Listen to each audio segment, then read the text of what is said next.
తూర్పు గోదావరి జిల్లా కొవ్వూరు సమీపంలో ప్రైవేటు బస్సు దగ్ధమవడంపై డ్రైవర్ సైదులు కీలక విషయాలు వెల్లడించారు. గామి బ్రిడ్జి వద్ద అరగంట భారీ ట్రాఫిక్ జామ్ లో చిక్కుకున్న తర్వాత కొంత ముందుకు వెళ్లగానే మంటలు వచ్చాయి. వెంటనే మా సిబ్బందిని అలర్ట్ చేయడంతో వారు 6 ప్రయాణికులను కిందకు దించారు అని తెలిపారు. ఖమ్మం నుండి త్రిపుల ట్రావెల్స్ అండి మాది. ఖమ్మం నుండి బయలుదేరినాం 9 గంటలకి. రాజమండ్రి దగ్గర కొవ్వూరు టోల్గేట్ దగ్గర ఫ్లైఓవర్ దగ్గర బాగా ట్రాఫిక్ జామ్ జరిగింది.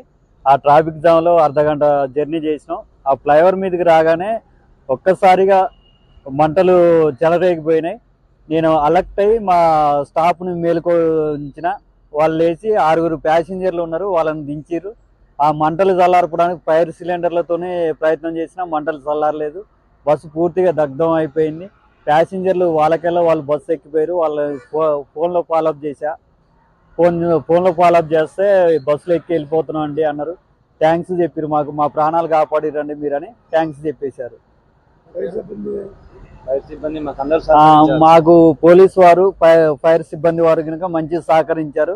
ఫైర్ సిబ్బంది కనుక వెంటనే వచ్చి చల్లారిపారు. అయినా మంటలు కంట్రోల్ కాలేదు. వాళ్ళ ఇంకో ట్యాంకర్ తీసుకొచ్చి కంట్రోల్ చేశారు. బండికి ఆల్ ఫోర్స్ అండి, డైలీ రన్నింగ్ ఉండే బండి అది. ముగ్గురు డ్రైవర్లు క్లీనర్ ఉన్నాడండి. నా పేరు మరిపల్లి భిక్ష, అందరూ సైదులు అని పిలుస్తారండి. వెహికల్ నెంబర్ వచ్చేసి AP 39TA 1889 అండి. AP 39TA 1989.